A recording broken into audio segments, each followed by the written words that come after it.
Hello, hello, good evening to everybody who is looking our stream today. We have very interesting tasks and also very interesting guests. How you know our stream, the name is Football Business Insider Talk. And today we will really have the lucky moment to speak with few peoples which are really inside in the business. Someone is inside in the football business, like our Manchester United scout Roy, and somebody is inside in the business from another side who must care about the negotiation skills, about some things when you make contracts and when you speak about that.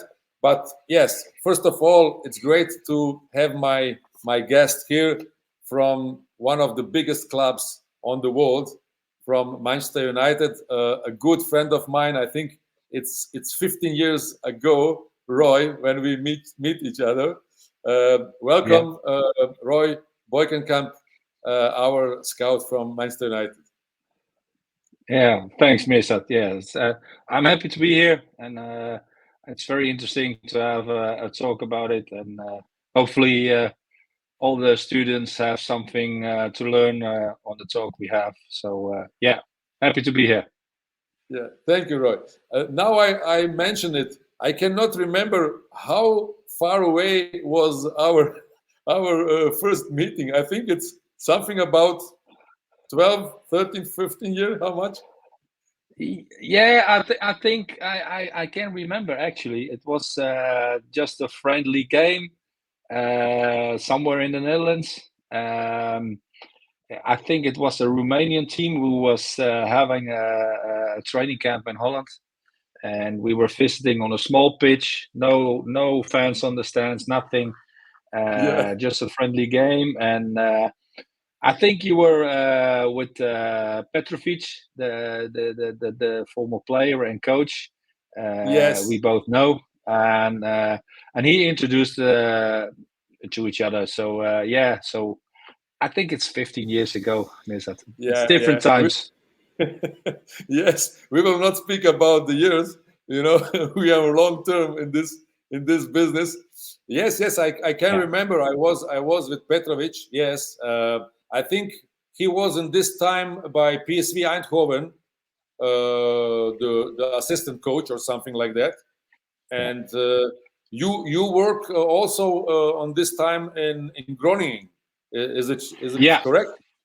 Yeah. yeah. At that time, I was chief scout in Groningen. I was just finished my professional career as a player. Mm-hmm. And from that, I immediately started to work as a scout in Groningen as a chief scout. So probably it was around 2005 or something that we met, and that time it was just going to the games, learning and see as much as games as possible. I was quite known to be everywhere at that time. We need Yeah. to be Yeah. everywhere because the only thing you could do was seeing live games, of course, and Mm-hmm. especially the games like that. It was a Romanian team who was having the training camp in Holland, so it was a good opportunity to see a team like that because at that moment we had not the budget to go everywhere, of course, to see all the games and it was different times because you just had to see the live games. So you had to travel a lot and to see some live games as much as possible. Yeah. Yeah, that will be also the question what I want to ask you. Yes, first of all, where you start to come inside in this scouting life, you know, and yeah, Yeah. did you have some comparison about this time and today? What are was difficult or what in another style to work in this time? Yeah. Now, as I said, I started in 2004 when I finished my professional career. But honestly, I was always a player when I was in the last years who always saw a lot of games. Um, Also during my career. When I was a player at Groningen, I watched the academy under 19s, under 17 when they play at home. I went to the second team games in my neighborhood where I was playing at Groningen. We had two different professional teams who play in the second league in Holland, and they played at mostly on Monday, Friday evening at that time. And when they play at home, I went to those games already when I was a player. So I was always attracted to see games, to see good players. So I was already giving some advice to the club about players I saw in those games. Maybe youth players. I thought, they have potential to become a first team player. And in the other leagues, I saw opponents and the teams. I came back and I spoke to the director and I said, I saw a game and yesterday that player, we have to focus on that. That's a good player. And I was still a player. So when I decided to stop playing, I had some offers around Holland to stay in the business. But the club said, listen, Roy, you helped us a lot already with finding players. And is it a job for you to start up a scouting department in Groningen? And yeah, it was a good opportunity for me to see if that job fits me, if I had the feeling. But actually, I was training myself already for a couple of years in that business. So I said yes. I became also a trainer first. So I made a combination as being a trainer, coach, and also scouting. But at that time, it went really well, and it became bigger and bigger and bigger, and much work to do. So I decided already in 2 years to focus full on only scouting and trying to build up the network and build up the scouting department in Groningen. So actually that was why I became a scout and became in that environment. I was really lucky that the club was giving me the opportunity after my career. In a time, I told you already, you only could see live games, so you had to choose. You have to go, you have to travel, and I just went to try to see as much games as possible, to learn. But that to means make also you have the passion. You have the passion from the start for scouting. To be honestly. Yeah. Especially now, Misat. Especially now with all the games, with all the days. It's 7 days a week work. Honestly, it's 7 days a week. You're always on now because every day there are games. We have now, of course, the opportunity to see the every player, every game around the world on video with all kind of platforms like WeScout and everything. So you need to have that passion. You need to have that fanatic thing as a scout. Because it honestly it is 7 days a week. Of course, sometimes you have a free midday or evening, but even in your holidays, the phone is always ringing. If your boss is asking about some players, you need to answer, even if it's a holiday. You see 350 games a year, I think, with all the video and live and everything. If you not have the passion, if you don't have that fanatic vibe, then it will kill you. Also. It will kill. It will kill. Yeah, the drive. Yeah, and you need to travel a lot. Train, car, plane. And that can be really exhausting to your body, to your style of life, of course. So it is a fantastic job.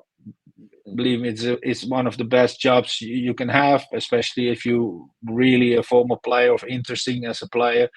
But it's not an easy job. It's the pressure is high on every level. So and it's 7 days a week. So you have to be a fanatic. Yeah, that's clear. That's Otherwise, also a good. It kills you. That's a good point of view. I would like to see from our visitors Please write down number one when you also would like to be a scout, or when the scouting job is a dream job for you. Just write in the comment number one, that we see how much people is there and how much people want to do this. And you say the right word, Roy.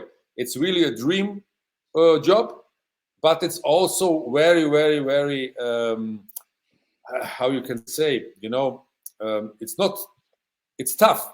It's tough. It makes fun, but it's also very, very tough. And I see here many of people writing down the one. Yes, and also write me down, please, who and where are you from looking us. That will be also very interesting. Uh, it's tough. It's tough lifestyle when you want to be a high level professional scout. Correct? Yeah, yeah, and it's an experience job. Mm-hmm. I get a lot of questions about scouting from a lot of people who wants to be a scout. Do I have to be a professional player before? Do I have to play? Did I? Did I must Of have this course, background? I must have a high level background. yeah, That's that's the the. question. I mean, Mm-hmm. it always helps, but is it necessary? No. But it is an experience job. So can you be straight away a perfect scout when you're young or just starting the job? I don't think so. You have to see as much as possible, as much as games as possible, and to Mm-hmm. learn how to look to players, get an experience. And I mean, if I scout now players now, today, tomorrow, actually in Mm-hmm. 3 4 years later, I can say if I did the right thing on that player. Did I have the no? Did I have seen the development on that player, the potential of that player on the right way? Was his path going as I expected or not? So actually, the players you scout now, 3 4 years, maybe you can say I did a good job on him, or yes or no. So it Mm-hmm. means it's an experienced job. So if you try to see as much as possible on games, making reports, and making predictions on the players, on their potential, the level they maybe can be in the future, can have in the future. Mm-hmm. It's not all about the level they have now, but what they can become and the potential and the level in the future. That's scouting and recruitment, and you have to have that experience to see if you have seen it the right way. And believe me, you make mistakes, you make good choices, and that's why you have to learn and to see, and also you have to create a style of scouting, making your Mm-hmm. reports, making a database on reports. Now people like you, Yeah. Mishap, can help with that, with the book, with the education about how to recognize talent, how to judge players, and you create your own style with the help of that. Yeah. And so you need the experience. So of course, if you play the highest level you can play, it helps. Of course, that's true, but it's Mm-hmm. not necessary. I know a lot of fantastic scouts who just started not playing on a high level, just playing non-league or even lower, or even just interesting in the football on a different way as a player, and always Mm-hmm. was busy with making analysis on players and looking to data and all that kind of stuff, and they developed their knowledge, and they're really good scouts. So it's not necessary, in my opinion. It will always help to know the Mm-hmm. feeling, how it is to come on the pitch, to have the pressure. What does it to a player if you have lost 4 games and you have to go to an away game away against Bayern Munich or whatever? Will he hide? Will he wants the ball, or just say, okay, today no, and maybe next week again? I mean, I think a former player recognized that kind of things a little bit easier if you've been there, So, but just go and Everything is see games. teachable. You would say that scouting is teachable, and when you have the passion for that, and when you have the right mentor, and when you repeat it again and again and again, that you can really come on a high level. Did I say it correctly? Yeah, that's exactly how it is, Mirsad. And it can happen. I mean, you have talent for some people have talent for to make analysis about players. Some have talented on live scouting. Some have talented on the data and everything. So you have to find also what is your talent, what kind of scouting you feel comfortable to do, and you think you have talent for it. Because honestly, there will be also a lot of people who wants to be scout and they do everything for it, but maybe not have the feeling at the end to make the decisions or the bravery to make decisions, or because the pressure is also high, even especially if you're how bigger the club is and the money involved in transfers and everything.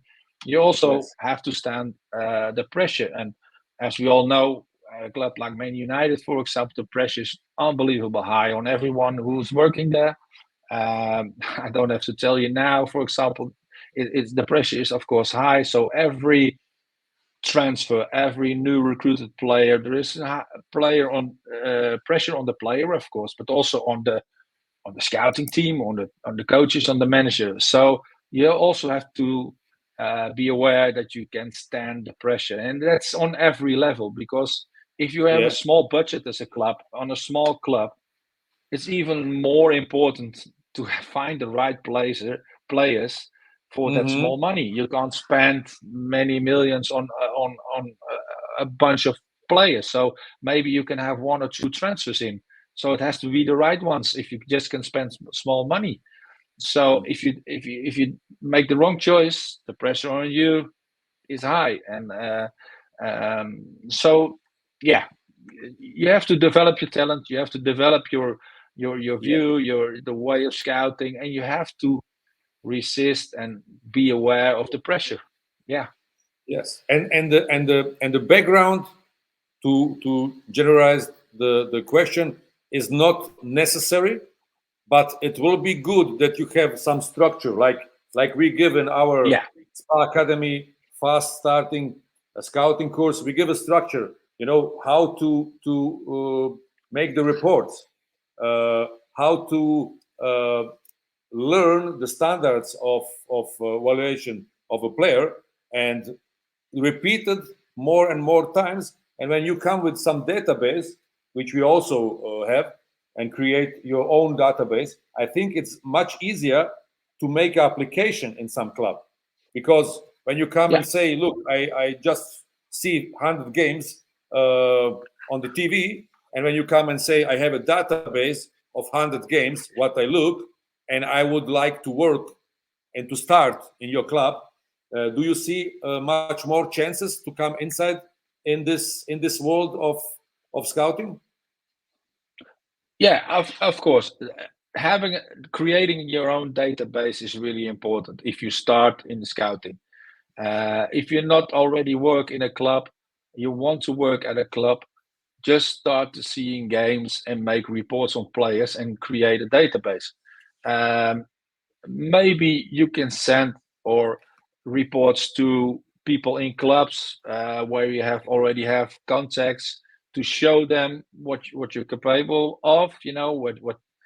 What you did with your reports, with your database, and then maybe you have a chance to come in a club, because when they see your work and they think, okay, that's interesting, I see the players, the reports are good, you have a better chance to come in the club, of course. So I advise always young guys or even older guys who wants to be in the business as a scout, just start to make reports,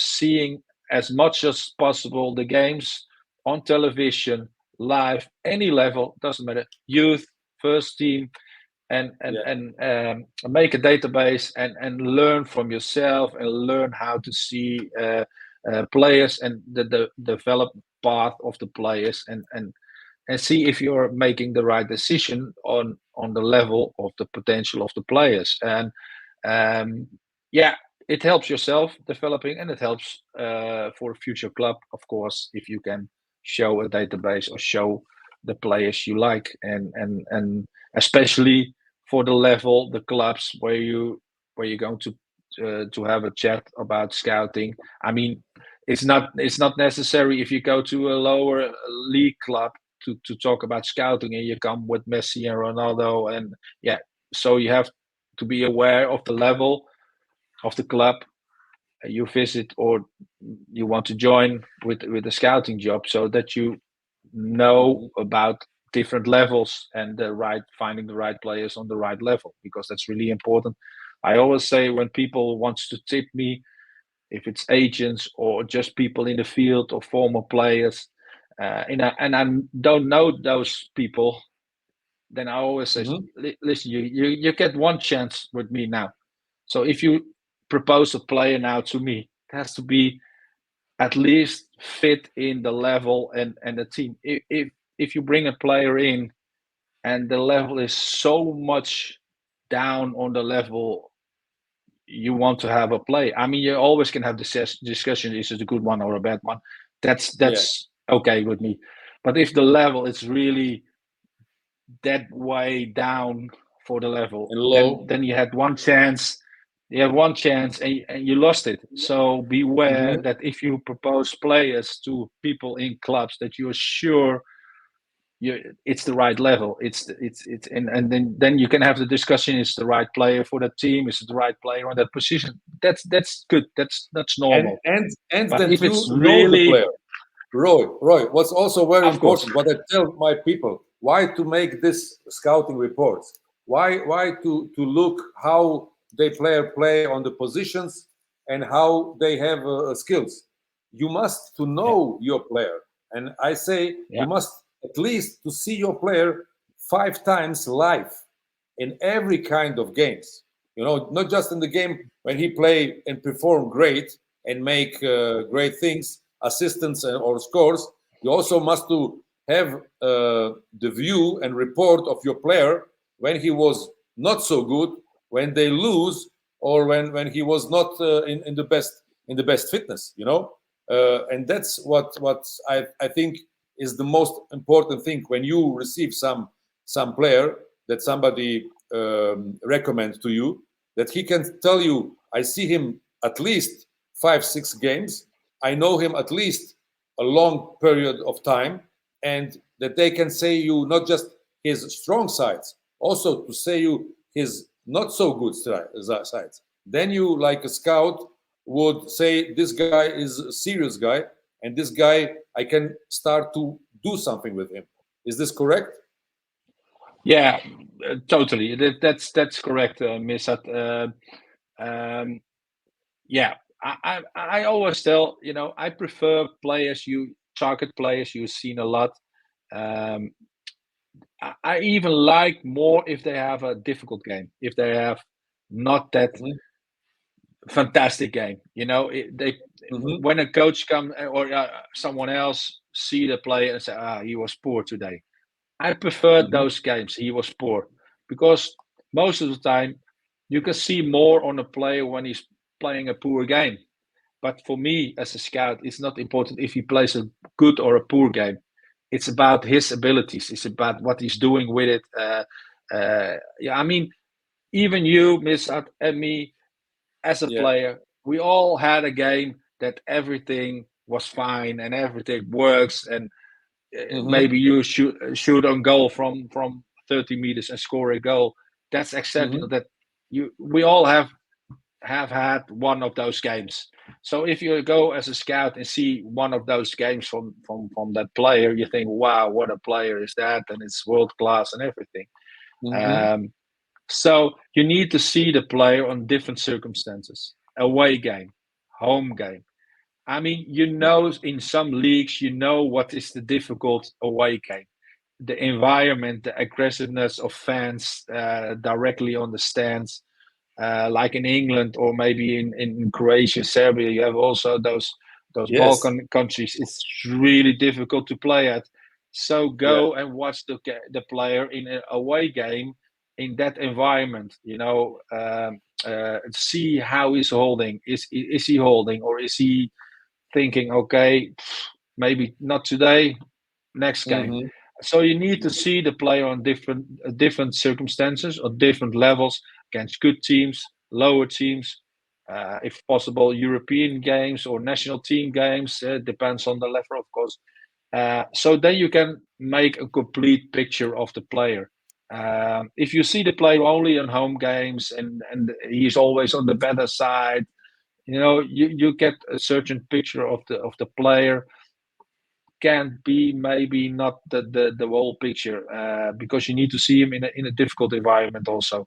Hmm. Um, did he have injuries in the past? How we cope with the injuries in the past. Is he recovered totally? Is it still in his head? It's important that the character and mentality of players nowadays, with all the social media, the pressure, the amount of Yeah. games, is becoming more and more important. So as a scout now, it's always also, it's not only looking to the players, but trying also to find out with your network about character of the players. So it's important to speak people in the clubs, Hmm. trainers, former players, people who worked with the players. So it's not only scouting the live games anymore. It's also trying to know everything, follow everything about the players you follow, or target players, to find out about character, mentality, desire, and even social media now. Because I mean, Yeah. it's difficult now for young players and with all the social media things, the likes and everything, the aggressiveness on the social Hmm. media when you play a bad game, the pressure, it's huge. So the whole thing of mentality is becoming even more important than in the past. So and as a scout, you need to develop also to look into that. I'm sometimes in days finding all kind of stuff on internet and reading interviews, Yeah. trying to know the player as a character, and Yeah. that's also part of the job now. So yeah, Mhm. that's also important. Very interesting. We will also speak about the comparison of the time when you start, when we start. I always also was starting like a scout by Bayern Munich and Dinamo Zagreb, and the comparison of now. But first of all, I want to show you that that people looking from many parts of the world. We have here somebody from the US. We have also some guys from Netherlands. Anga Webster is from Netherlands. Hello, best regards to Netherlands, and also Brando Schenker, one of our very very successful students, also from Germany. We have somebody, Asif Ardea, and yeah, we have also from Mali. Um, Momanda is also there, and we have many of questions what people want to ask. You can write us Okay. down the questions, what you want to hear, the answers to what you want to hear from Roy. I'm sure some of them will be very interesting. I do also one post today, and in the post was few options of questions, and the most interesting question was, did you need, and yes, please write me the number one when you want to become a talent scout, or when you are maybe interesting about our report booklet, what we do for our course, for the fast start scouting course. Just write the number one inside. One of the most common question was, of course, how to become a football scout, but also a question, uh, is to be easier to become a football scout when you have a mentor, or did you would recommend a mentor when you want to become a football scout? Roy? What's your opinion? Yeah, I gave away a little bit the answer already in our talk now. How to become a football scout is just go and just see games and make reports and create a database for yourself and try to be attractive for clubs and go to clubs and try to find people in clubs that you can show yourself and show the reports and learn. A mentor can always help, of course. If you have a good mentor who can help you, can lead, point the way you have to go, help you on your development, on scouting players, how to look to players, can help you with the contact at clubs. It's really important. You have to know there's so many people want to have a job in football. There's so many people want to be a scout. So yes, it will help. Sometimes you need people who help you in this football business, and a mentor can help you very much. For your own development and also to have the contacts in the club. So yeah, yes, of course, it's really helpful. Still, at the end, you have to do it yourself. At the end, you need to show you're a good scout. At the end, you need to provide the clubs with the good players and the good reports. And I mean, I became a scout at Man United, but it was a long path. I was not directly working in the Premier League in Man United. I was first at Groningen, as I said. I did it 5-6 years, developed myself. Then I went to FC Twente in Holland. At that time, a bigger step, a bigger club. In the years we had fantastic years. We even became champion at that time of Holland for the first time in history. Champions League, Europa League games, cup winners. And I did it 6 years also. Then I had the opportunity to go to PSV Eindhoven, and I was all international scouts. So I was everywhere in Europe and actually in the world. So people see you, people know you also from the other clubs.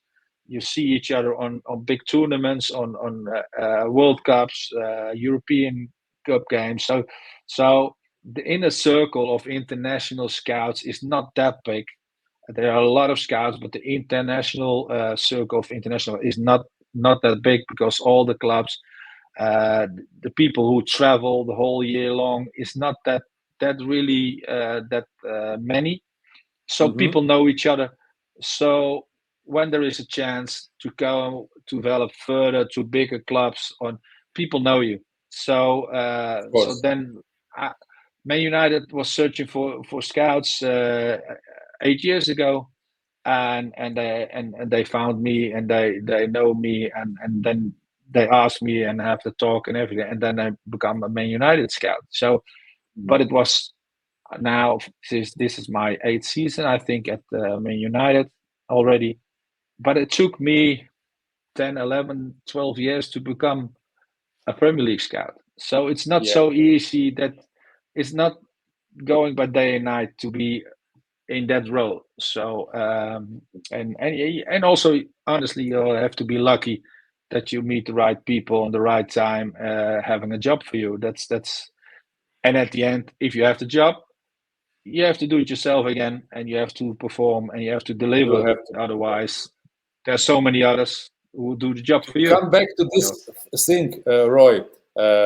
Can you say, and you remember how much manager you worked together in Man United in your 8 years?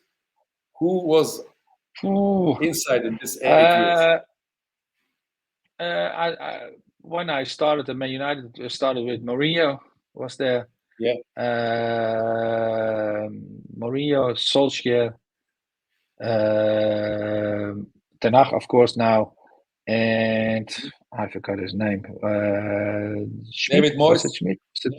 David Moyes also. No, David Moyes. No. David. I started with Mourinho, so that was after. With Mourinho. Okay, he was before. Yeah. Yeah, and Mhm. Van Gaal was the Dutch guy. Van Gaal was just away when I came, so Mhm. I didn't work with Van Gaal at Man United. So it was first was Mourinho, Solskjaer, yeah. So and Erik ten Hag now, and there was one between. Mhm. He was. You cannot remember So all of yeah, them which you work. Yeah. no. It's just one. He was short while there. So yeah. Mhm. But How, yeah. how, So how that long is the conversation when you work on some cases you have more targets, you know? Do you have the feeling that also the managers also make his own research and scouting? You know, they receive information from his scouts, but I think the top managers also make his own research. That's my point of view, like an agent. When I speak with the managers, I see they have also many of information about players. Is this correct? Yeah, of course. I mean, the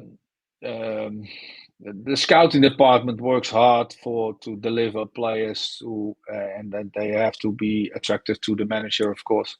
But of course, the manager has also his contacts, his network, so it has to come all together.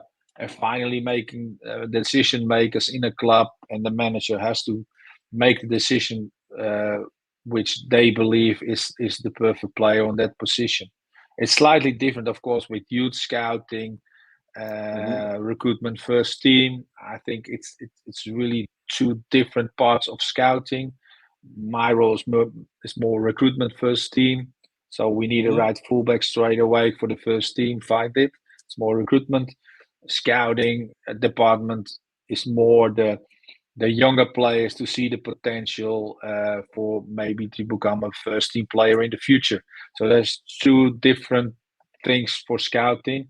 But in the first team scouting, where I'm involved, it's like Hmm. recruitment, and of course the managers has his contacts also and a network also, and also the contact with agents. And when he's coming from Holland or Italy, he knows the players from Italy and Holland, so he brings also in his favorite players on different positions. And then it's the Hmm. case to bring it all together and try to make the right decision on the players. But you need, even if you have as a scouting department have a number one on the position, you need to bring the player to the manager that he likes the player, because he needs to work with the Hmm. player. In my opinion, it's my personal opinion, it never works if you bring in the player to a manager and he doesn't want or doesn't know the player or doesn't want to work with the player. It will Hmm. not be a success. So the scouts are seeing in all the countries the options. The manager is probably, the coach is probably focused on his own league more, so he has not the Yeah. time and everything to see every player. So you need to help him to bring in the players and get him to know the other options in other countries. And then at the end, it's all together with the scouting reports, with the financial fees, the Of does the course. player has other options to go to. It's not always saying that the player or directly come to the club, because there's so many other things happening Negotiation around the part transfer. must also be Negotiate, very good. Financial part, of course. Yeah, of course. potential of the player to see his future in this club. It's so many Yeah. factors, but I think your part is very interesting. And also, I think sometimes you have a role where you must to explain the manager. Maybe he really needs this type of player, and he really will be a great fit. But the manager don't have enough information. I don't say that you must to convince the manager, but you must to give him maybe the most important informations that he see the big picture and that he understands that this player can be the right one for his team. Is it true? Yeah, of course. But it's also about the system the manager wants to play, and the players he wants to have to play that system. Hmm. That can be sometimes difficult, of course, because we all know managers can go and come and go. Yeah. So you never have to rule out the other options, Mhm. because you never know if something happens in the team, or injuries, or someone is leaving or getting a transfer. Then suddenly a player you have to rule out can be interesting again. If there becomes a new manager, he wants to play different style. You need to have that players also in your database, and to say, okay, maybe this is the player you need to play. So of course we try to find players in the system the player current manager wants to play. He likes to see, he wants to develop his team, he wants to make his team stronger and better, and so he needs Mhm. certain kind of players, and we try to get them that players. But sometimes a player with a total different ability can be a really good player for us, but not in that system. But you have to have them still on, because you never know, in the future he can be the interesting one because of maybe different tactics, injuries, new manager, new style of play. So you have to be aware of that. But I totally agree. You need to look to the system, the way the manager wants to play, the players the manager prefer to have on certain positions, and we try to provide him those players, as many options we can have. And of Mhm. course we have a number 1, 2, 3 for that position, and then they have to decide which player they go for. And then what you say, you have all the other factors, the negotiations, the financial, does the player wants to come, you have so many, is it at the right time, or the speed, Yeah. or too slow. So yeah, that's the interesting part also. It's a really dynamic world. It changes day by day, especially in transfer windows. You can And have the transfer window players is and now. one. Transfer window is now. Yes, I have yeah, there also one question. Oh, yeah, sorry, Roy. Of yeah. course, No, please stay okay. here. We will have one very great one expert for negotiation skills. Please stay here with us. And again, write us where are you from looking. We speak about transfer window. We know it. The transfer window is sometimes the most important time in the season, but I always tell to my scouts also and to my licensed agents, you must to prepare your work for the transfer window. And I think, yeah, that's a very interesting task about scouting.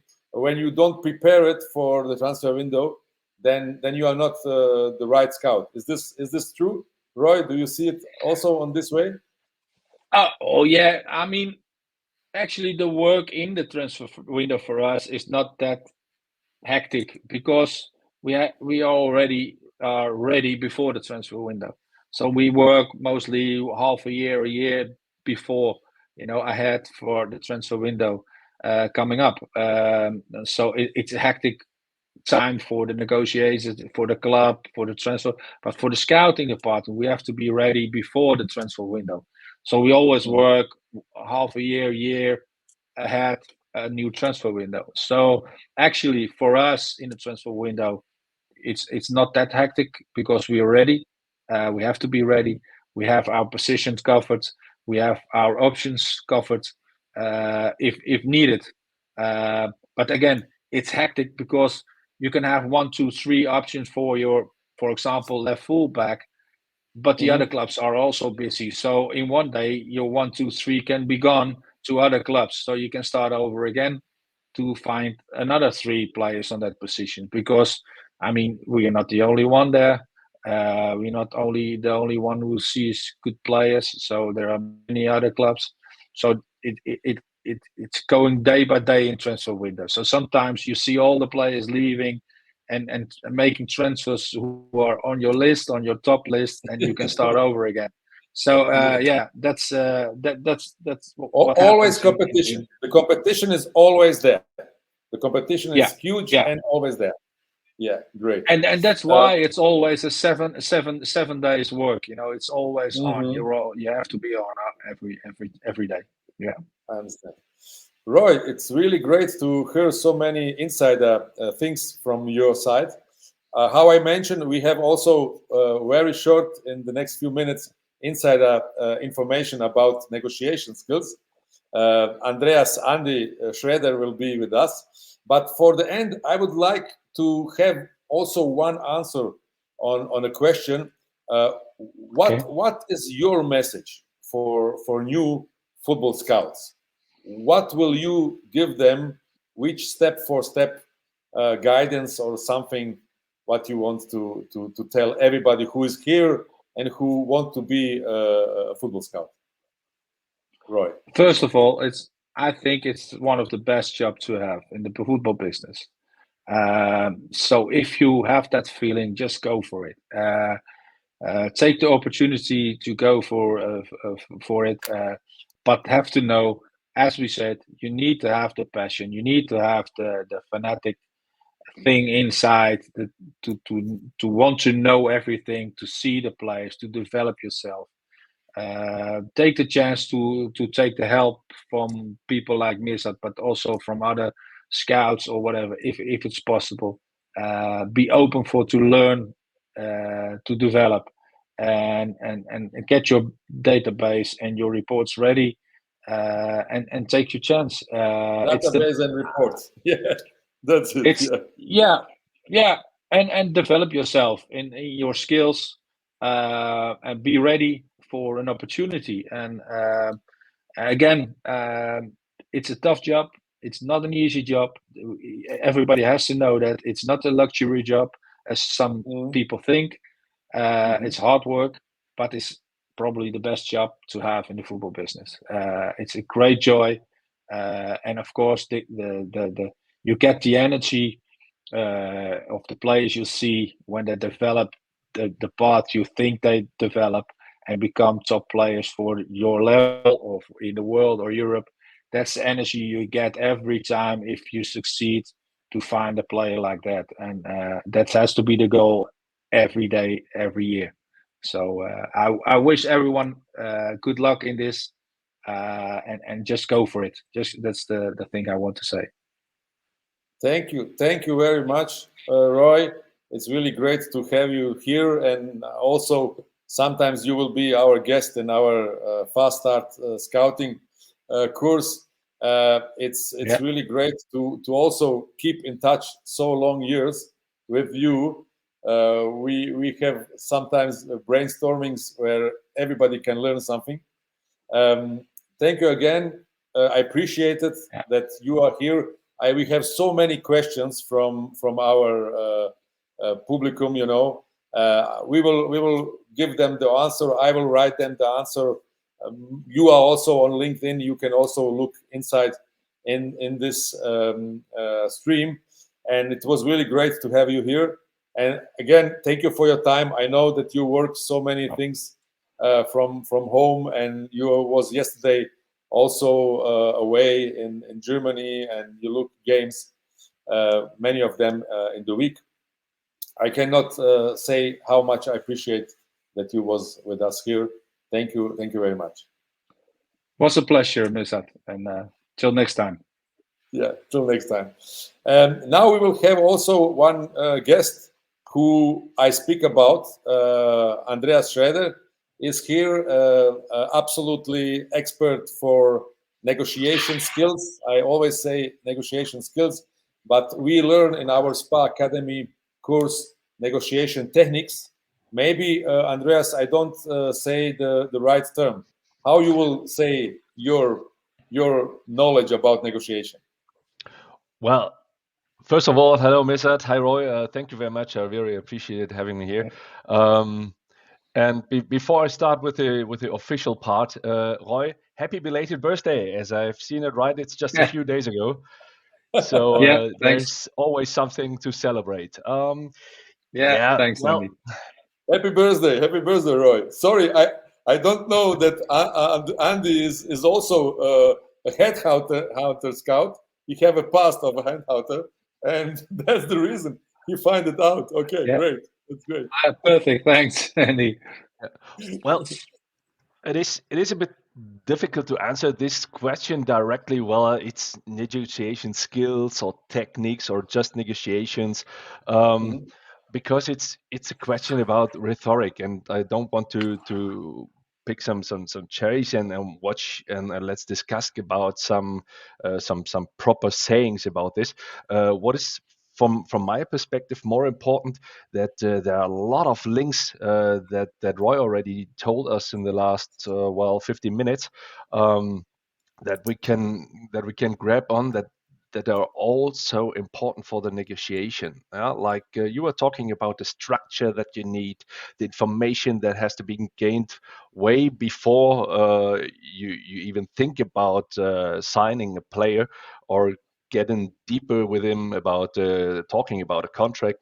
So there are a few things that we can focus on, and I really would like to do this in the last few minutes that we have. Yeah. No, we will have time enough. You don't worry about that, Andy. I just want to say from my experience, really, in the last few years, Roy, you can maybe tell your experience. Before, it was a structure in the club. You have a sport director, you have a scout with maybe one or two assistant scouts, and you have a coach, who say to the scout what they need, which kind of position, and also the sport director know about that, And when you find the player, the sport director on the most of time make the calls, or the finance guy. But today you have in the structure, somewhere in the middle, people who really just make the negotiations for the contracts. And you can explain us, Andy, because you work also with big companies and you teach people how to make the best way to negotiation. Roy, did I say it correctly? In Groningen was the same structure. Yeah, exactly. In the past, it was more like that. Now the clubs are bigger. It's also about the level, of course, the level of the clubs. So the smaller clubs maybe still have that same structure. I was used to work in Groningen at that time, with 3 people decide everything. And now in the bigger clubs, in the bigger levels, there's so more departments involved in the final decision. And we have also negotiation. You just a department who only does the negotiations when the whole club and the whole structure says, okay, we want to go for this player. He does the negotiations, the financial thing. So it's a complete department in the club. So that's totally different in the past. But I think it depends a little bit on the level and of the club also. You have still smaller clubs who work directly with 2-3 people. The bigger clubs, the bigger leagues, they are so big now. There's so big companies. There's so many money involved. They have really a department for negotiations. So I think that's different. Yeah. But also, I have the experience, Andy. Maybe you can tell me that's usually today. You have also sometimes I have some transfers where really we come on the end of the story that the player don't want to go to this club, and then somebody from the club say, okay, we have one guy who would like to speak with him, who will find a solution, something like an expert in negotiation, and it's the story is come on another side, it's spin, it's come some spin. Do you have also some situations that when you have some people who really know very good kind of negotiation to find the spin inside of the parties, in some situation you think it's finished, the deal is not happen, and then somebody have this feeling and these skills that they make a spin inside of the negotiation. Do you have this experience, Andy? Well, of course.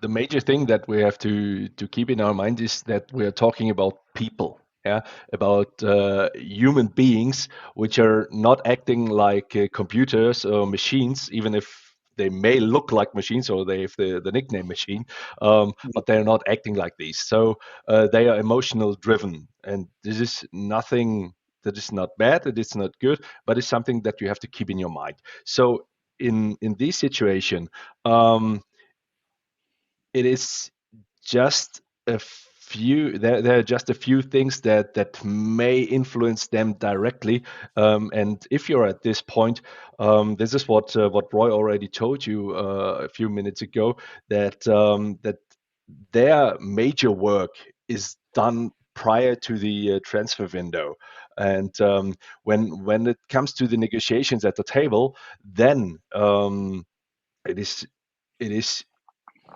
almost, or it is very often clear which club will be signed or not. Well, of course, they are using some tactics like we're giving our latest offer, or that's the latest offer, and that's the latest offer.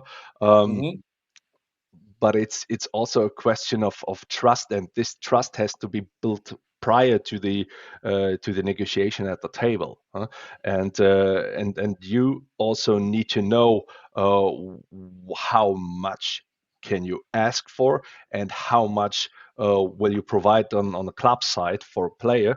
And this decision is made on all the information gained by the scouts, on the trust that has the person who's negotiating at the table in the information of the scout, and the trust that was built between the player, the scout, or the agent and the scout that is sitting on the table and doing this negotiation live in there. It is, well, also there what Roy already mentioned, a question: how do they act under pressure? And it says also a lot about a person with who he or she is working together. If the agent is someone who's who's known for being not that, how to say it in a diplomatic way, friendly, and he's a very tough guy, then it could be that the whole negotiation for the player would also be a very tough one, and it could be that clubs will not sign this player if the agent will is a hardcore guy. Will do a bit too much. If he's too hard. So he missed the window of the opportunity. So this is a difficult part. It's the edge where they work, or where they walk on in these situations, and therefore it is important to have at least all given information collected prior, and also to know or you called it the 1, 2, 3 options that you have for one position. This is what we call in the negotiation, in the professional environment, if we talk about negotiations, about the BATNA. This is the best alternative to a negotiated agreement. BATNA, yes, BATNA. You probably heard about it. Yes, I teach my students also about BATNA.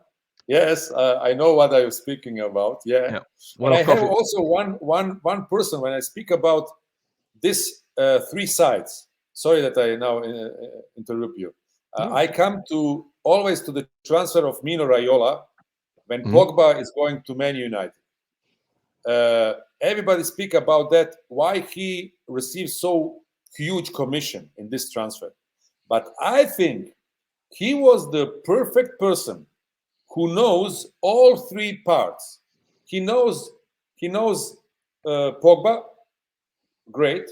He knows the club which received the player, Juventus Turin. It was the name, it was Juventus, and he knows Man United.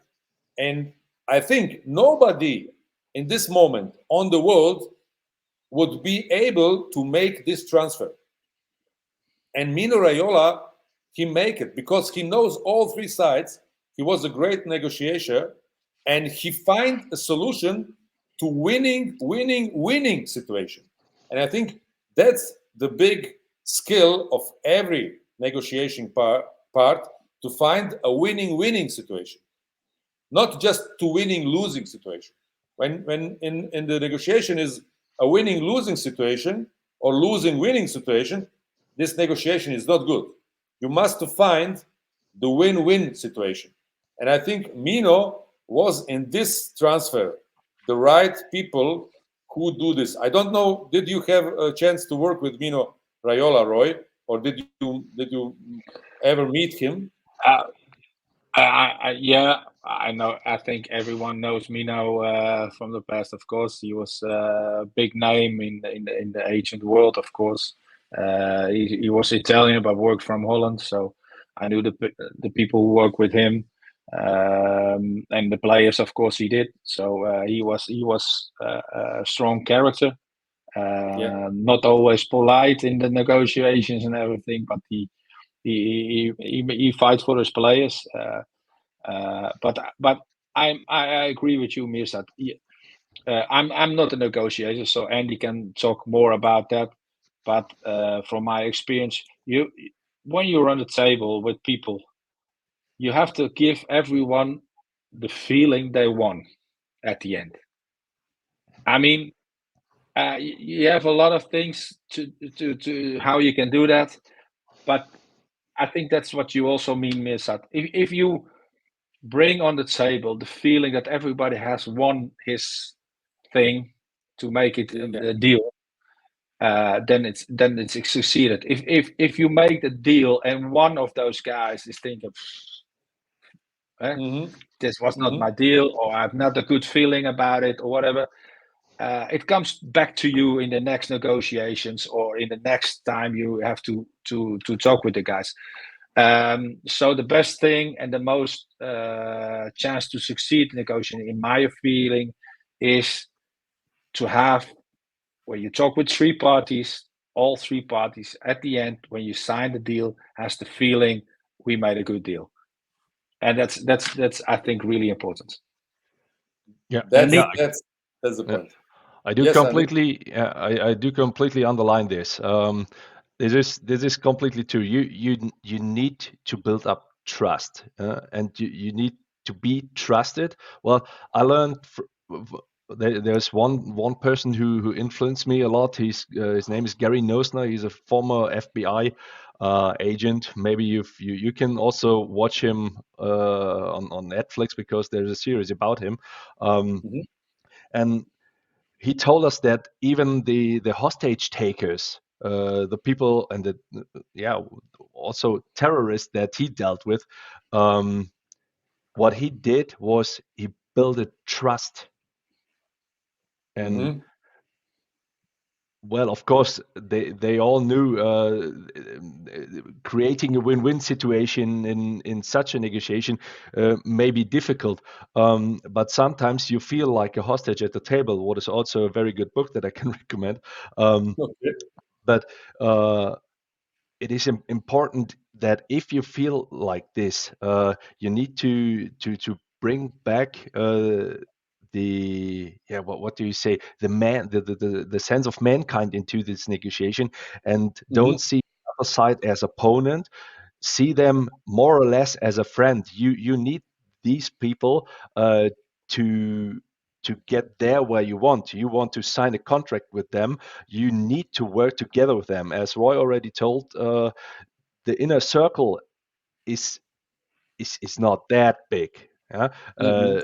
Even if the professional football world looks like it's a huge one and it's a global sport, of course it is, but the major actors, they know each other and they talk to each other. And this is also what I or what you as a player's agent need to keep in your mind. You meet always twice, and if you can, of course, create a reputation like Raiola did. But the question is this a very good one? It is okay, or it's good to have a reputation that says that you're a tough opponent, or that you're tough negotiator, and that's not that easy with you. But it has to be one of the major points that you can be trusted, that if I say so, and if I give you the word, my player will sign at your club, Mhm. That's the then point. this should be happen. If this not happen, you need very, very good arguments, and you need to tell the club, and you need to make believe the club in what you're saying when this won't happen. And well, And then you are worth the money, and that's the point. What I want to say, I was in some podcasts where they asked me about Mino Raiola. Did this transfer was worth it that he received? I don't know. I think in this time a was lot of money. 12 or 13 million. You know, it was really 12 or 30 million is it's a huge money. It's no question.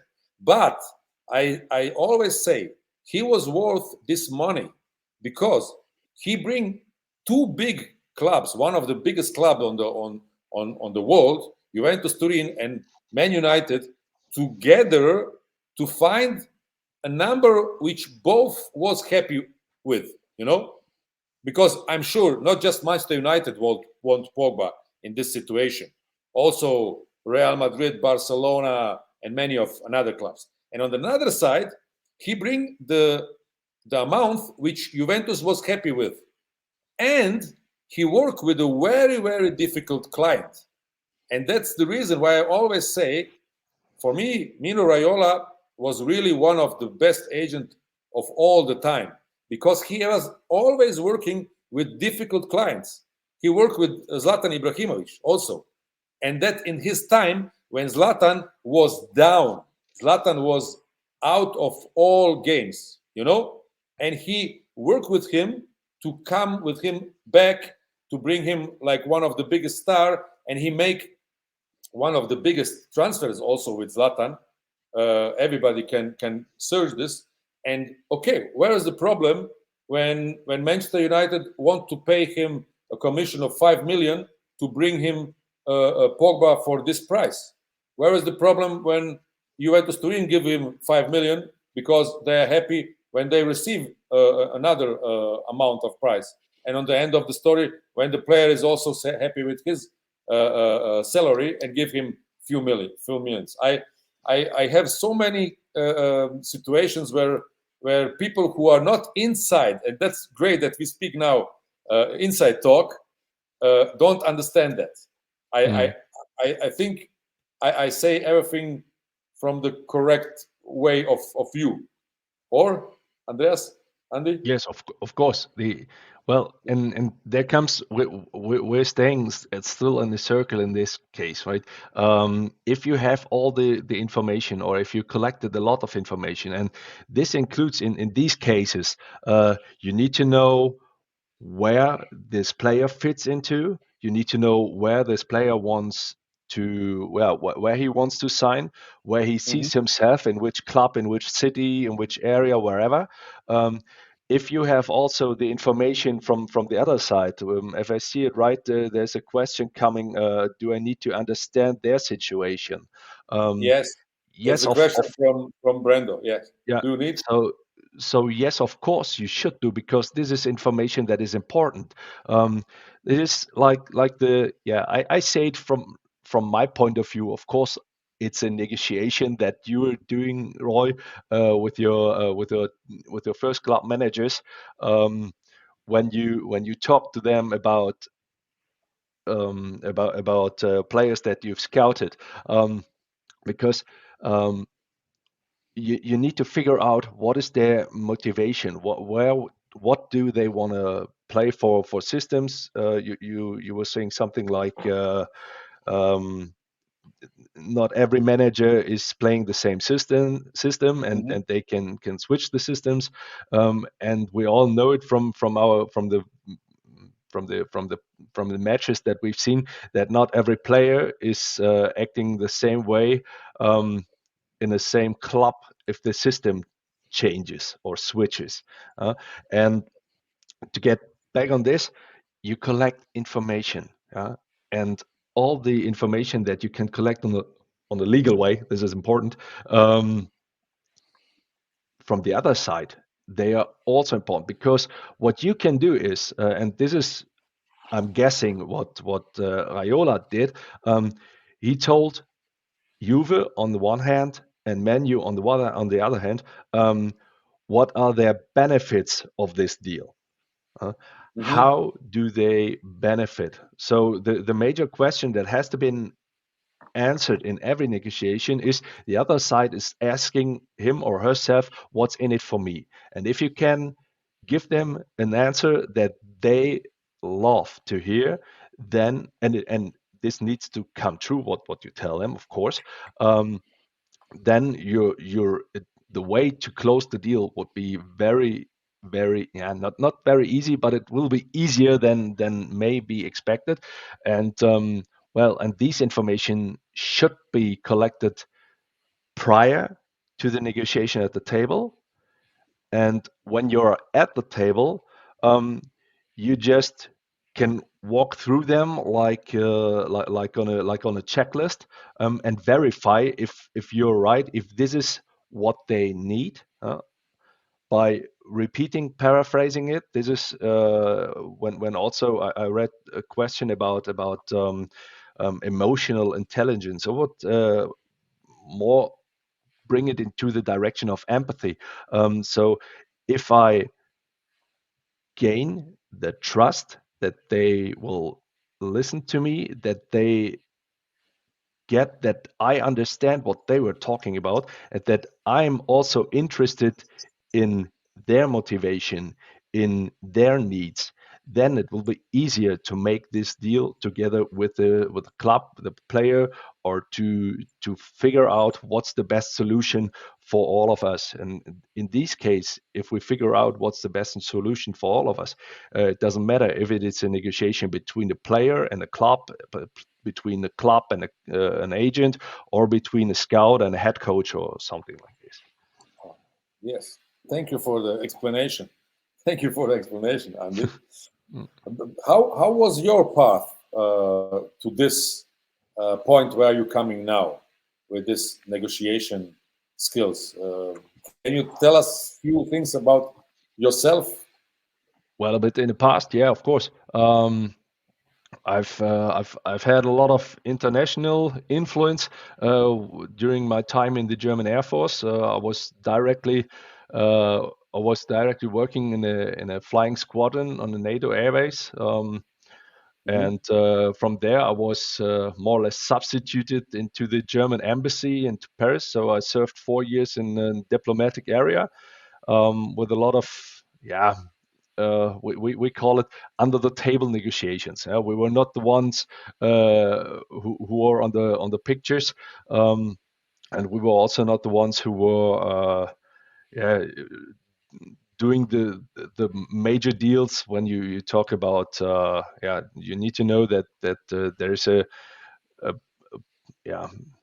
Germany and France, they are working very close together on very different branches and areas, and we from the military side were also focusing on keep the peace alive and watch on education. This was our major field where I was in during this time, and this was also very huge influence that I've had during these years.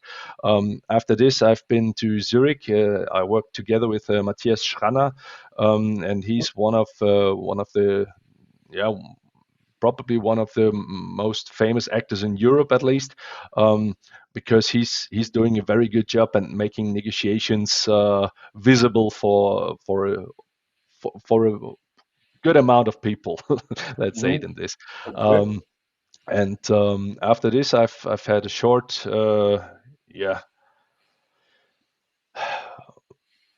education. Let's say I had something like an affair with a company from Sweden where I was working as a headhunter, and after this I worked on my own. I built up the PRM, the Professional Relationship Management Network, under which I did my negotiation training and the consultant. Great. And this is how I came to this. Great. And what you're thinking about? You're also know the football business and so on. What are you thinking about how important it is for also the players and for the agents to really make education about the negotiation skills and go to the next level? What's your opinion? Yeah, well, what we figured out in the past is that probably everyone is negotiating well, several times a day, even without recognizing it. But unfortunately, it's nothing that that you learn during school. Depending on what's your cultural background, you don't even learn it during your childhood, because where I grew up, what was very close to the Dutch border in Germany, to Maastricht area. You may know it. Yeah. And Venlo. I know Venlo. yeah, It's on Venlo as the well. board. Yeah, but Venlo is a Yeah. bit more to the north from our point of view. Mhm. But I got taught that well, at first they taught you how to speak, then they taught you how to be quiet, and then they taught you that you need to be open-minded, and then they taught you to just to think in directions in separated areas, and this is what we need to rebuild, and we need to realize that there is no natural born negotiator on this world, because we are probably all able to speak, and this is what we need. If we want to negotiate, we need to communicate. Well, it doesn't matter if it's about if it's over via email, via by typing, by writing, or by speaking, but we need to communicate. This is important in this case.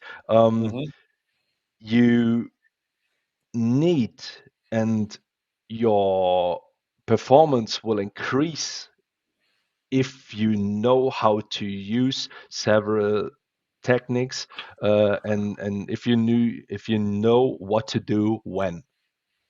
And this is, yeah, we call it, there are several tools, yeah, and if you, well, every one of us knows how to use a screwdriver, but if you've learned to use it in a professional way, you'll need way less power, and you will be way more efficient if you use it in the right way than someone who just knew it from, for example, from YouTube videos, or just by I did this on my own, and now I know I'm the best one who can use the screwdriver in the most efficient way. It's good. That's true. And also the rapport. It's one very, very important part. I think also Roy was also a professional player like myself, and he knows how important it is sometimes to make a fast rapport like a new player.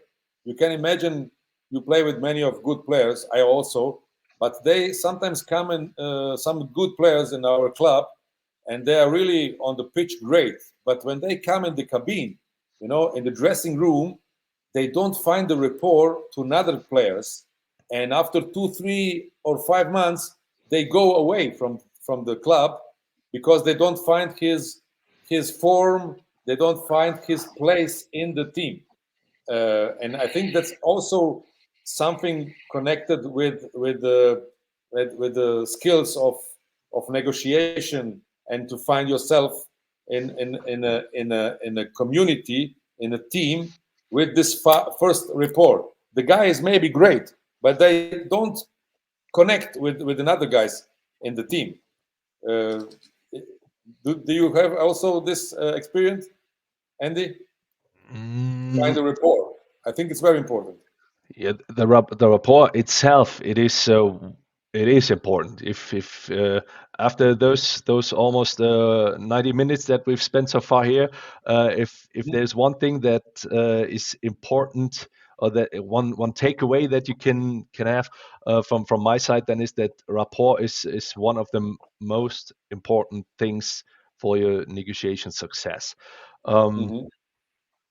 If you're in the locker room, well, I'm not sure if this link could be made that easy, because people like Roy did, from my point of view, not the right job if the one in the locker room will not more or less easily fit into the locker room, into the team, because this should be something from my point of view, what has to be figured out prior to the signing. We say it, if I compare this to a signing that we did on an automotive company, or in one of the elderly headhunters told me a saying. I'm not sure if it's from him, but I just quoted on him. He said, "People come for the money and they leave because of the people." So Ooh, if that's very good. they've got a bad leader, if they can't, if they are unable to adapt themselves into the team, into the whole company, or sorry if I talk about a company, but if they don't fit into the locker room, if they don't fit into the team, or if they are not, if it won't work between them and the leader itself, then they won't perform as they can do, and then they'll leave the company, the locker room. So you hear, well, I see it also when they're talking about a trainer, a manager, or a coach who has lost the locker room. Mhm. So he did something, or something happened, that erased his trust, or Yeah. that at least shut it. And Mhm. if this happen, and if you lose this trust, it will damage the whole thing. And if I say damage the whole thing, it doesn't matter if we talk about a negotiation or if we talk about a football club. It is, let's say, not that simple to kick out a manager and to reinstall a new one. And depending on the club infrastructure that you have, it is also not that easy to replace a negotiator on your team. But if there is one who has lost trust, and there's a lot of burnt earth that he had kept, it won't be easy to bring this to bring these people back into the game and to rebuild all this trust. So That's true. long story short, um, That was, yeah, but this one, what you you say, need a people report. come.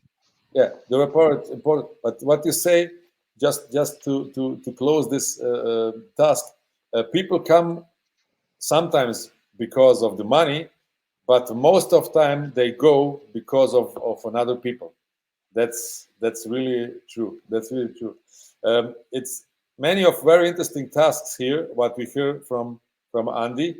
Also, when somebody wants to hear his podcast, Andy have his own podcast. The name is Besser Verhandeln uh, on German. It's also run in the future on English language. When somebody wants to see it, it will be, of course, great to come and to see the podcast. I put here the name downstairs below. Thank you again, Andy, for your time. When you want to give us some uh, words for closing this very interesting stream, I would give you the chance to give maybe our um, participants some last idea. I'm very happy when we can inspire somebody who look this stream to become a football scout, or maybe to be a better negotiator, or maybe a football license agent. It will be really great when we can move somebody in this way, because how Roy said, it's some of the most beautiful jobs in the world.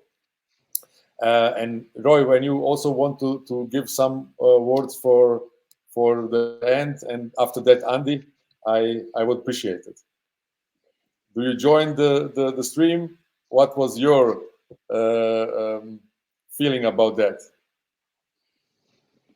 So me now? Yeah, you. Roy. Yeah. Okay. First of all, it's very interesting to hear Andy and on his side of view, recognizing a lot of what he's saying, and it's really interesting. So I enjoyed it. I hopefully we do that more often. If I can have the time and I want to help people starting the business.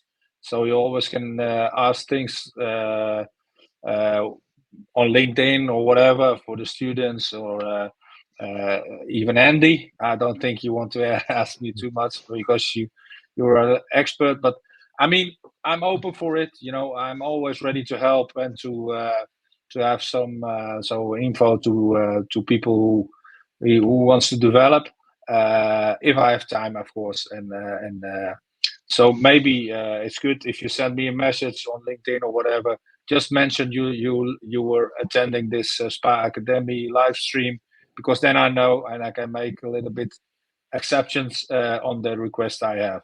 So yeah, I enjoyed it. And again, I learned also a thing on negotiation from Andy.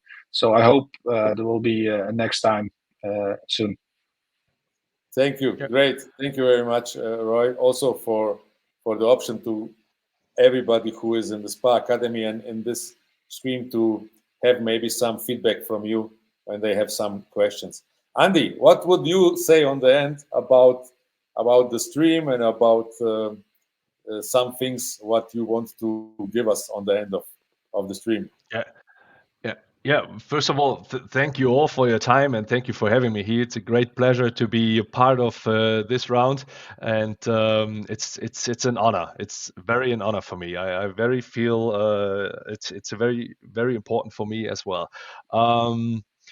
Yeah, Roy already told you, develop yourself. This is something important, and I'm pretty sure I'll take the opportunity to contact you, Roy, and maybe we find some time just to talk. Maybe also in something like an interview, what we can have for my podcast then. And yeah, we will see. And yeah, for all of you, it's important. Just yeah, I can't say it in the tough way I want to say it. Just don't be an, if you are outside or inside at the table, Yeah. because you always see each other more than once in a lifetime, and just don't see the others as opponents. See them as people that you need to reach your own goal, and this is important in negotiations. The other thing is what Mirzad already told you, what he showed. You need a structure. But as every good manager does on the pitch, they all have their playbooks, and they know how to coach and what to do prior to a match, during a match, after a match. But that what happens in the 90 minutes, or more or less on the 90 minutes on the pitch, this is unforeseeable in most of the times, and this is comparable to every negotiation. You need to be prepared. You need to prepare yourself professional. When you're prepared professional, then the performance on the pitch, at the table, will bring the result that you want to have, if you've done all you can do. And I'm pretty sure this is a good saying at the end. Yeah, that's true. I always say also preparation is the half of the job. You know, when you make the right preparation, and that's really very good words for the end. Also for the scouting and for players agent and also for negotiation, make the right preparation, and I think you win 70% of the game. I'm sure that is. Thank you again. and also podcast Besser Verhandeln. Look about Andy. It's very interesting, and of course we will stay in touch. And everybody who don't look it now live, they can also write down the questions what they have maybe for one of us here. When somebody want to be a player's agent, write down number 1. I will come back to you. Or when somebody want to be a talent scout, also write just the number 1 inside. Thank you very much, and have you a nice evening. It was really great, and I appreciate it. Thank you. Yeah. Have a nice evening. Bye-bye.